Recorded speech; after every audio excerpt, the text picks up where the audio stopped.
Genesis 32. And Jacob went on his way, and the angels of God met him.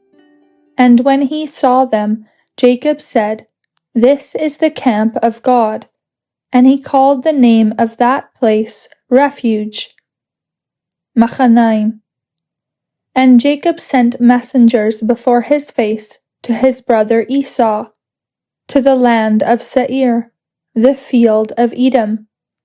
And he commanded them, saying, "You shall say to my lord, to Esau, your servant Jacob says this, I have sojourned with Laban, and remained until now.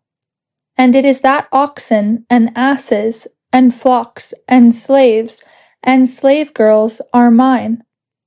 And I have sent to tell my lord, to find favor in your eyes."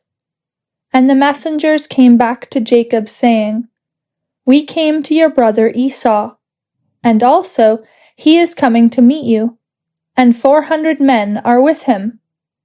And Jacob was afraid, and he was very distressed, and he divided the people with him, and the flocks, and the herds, and the camels, into 2 camps. And he said, "If Esau comes to the one company and strikes it, then it will be the company that is left shall escape." And Jacob said, "O God of my father Abraham, and God of my father Isaac, Jehovah, who said to me, 'Go back to your land and to your kindred, and I will deal well with you,' I am not worthy of all the mercies and of all the truth which you have done for your servant. For I passed over this Jordan with my staff, and now I have become 2 companies. Deliver me, I pray, from the hand of my brother, from the hand of Esau, for I fear him, lest he come and strike me, mother to sons. And you said, I will surely deal well with you, and I will make your seed like the sand of the sea, which cannot be numbered for multitude."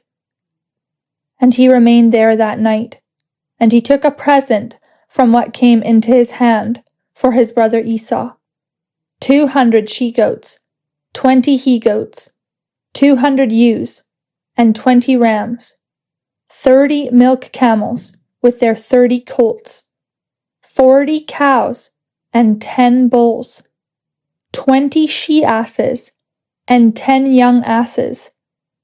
And he gave into the hand of his slaves every drove by itself. And he said to his slaves, "Pass over before my face, and put a space between drove and drove."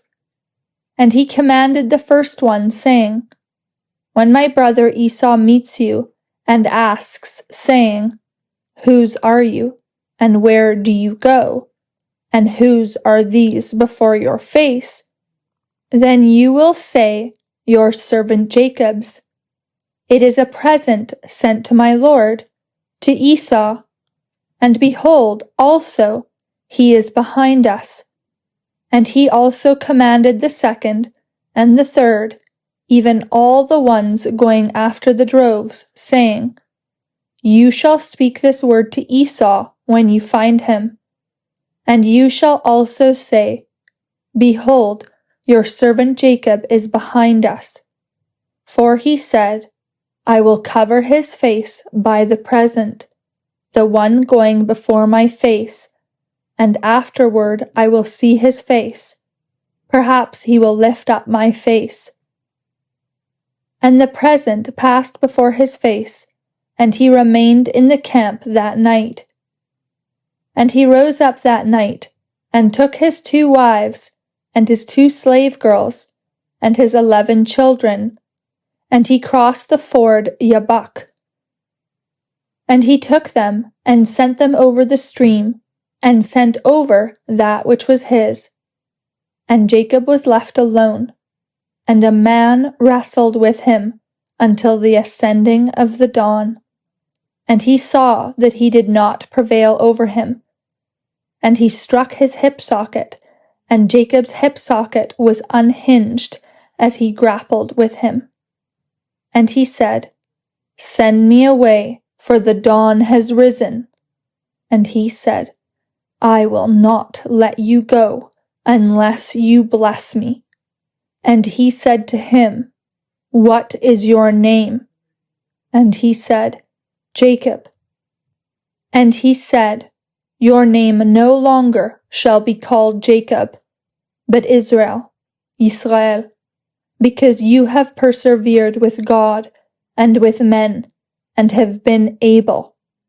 And Jacob requested and said, "Please reveal your name." And he said, "Why this that you inquire about my name?" And he blessed him there. And Jacob called the name of the place Peniel, saying, "Because I saw God face to face, and my life is preserved." And the sun rose upon him as he passed over Penuel, and he was limping on his hip socket. On account of this, the sons of Israel do not eat the sinew of the thigh which is on the hip socket until this day, because he struck the hip socket of Jacob, the sinew of the thigh. Mark chapter 4. And again he began to teach by the sea, and a large crowd was gathered to him, so that he entered into the boat in order to sit in the sea. And all the crowd were on the land toward the sea. And he taught them many things in parables, and said to them in his teaching, "Listen, behold, the sower went out to sow.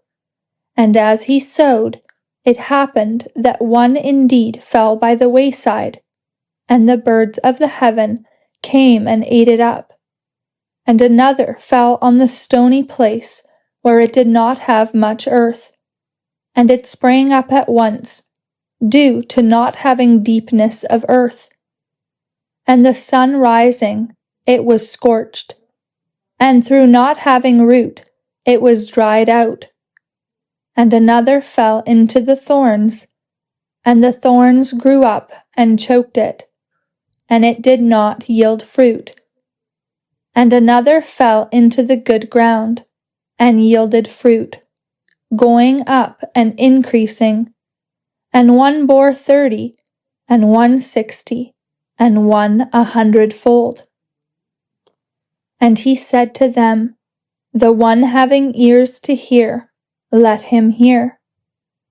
And when he was alone, those around him with the 12 asked him as to the parable. And he said to them, "To you has been given to know the mystery of the kingdom of God, but to these, those outside, all things are being given in parables, that seeing they may see and may not perceive, and hearing they may hear and not understand, lest they should convert, and sins be forgiven to them." And he said to them, "Do you not know this parable? And how will you know all parables? The sower sows the word, and these are those by the wayside, where the word is sown. And when they hear, Satan comes at once, and takes the word having been sown in their hearts. And likewise, these are the ones being sown on the stony places, who, when they hear the word, immediately receive it with joy. Yet they have no root in themselves, but are temporary. Then trouble or persecution having occurred through the word, immediately they are offended.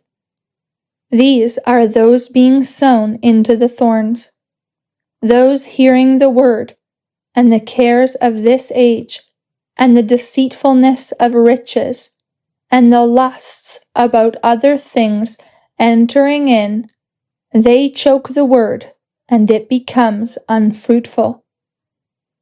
And these are those being sown on the good ground, who hear and welcome the word, and bring forth fruit, one 30, and one 60, and one 100-fold. And he said to them, Does the lamp come that it may be put under the grain measure, or under the bed? Is it not that it may be put on the lampstand? For not anything is hidden, but that it will be revealed, nor anything become covered, but that it will come to light. If anyone has ears to hear, let him hear. And he said to them, Be careful what you hear. With what measure you measure, it will be measured to you, and more will be given to you, the ones hearing.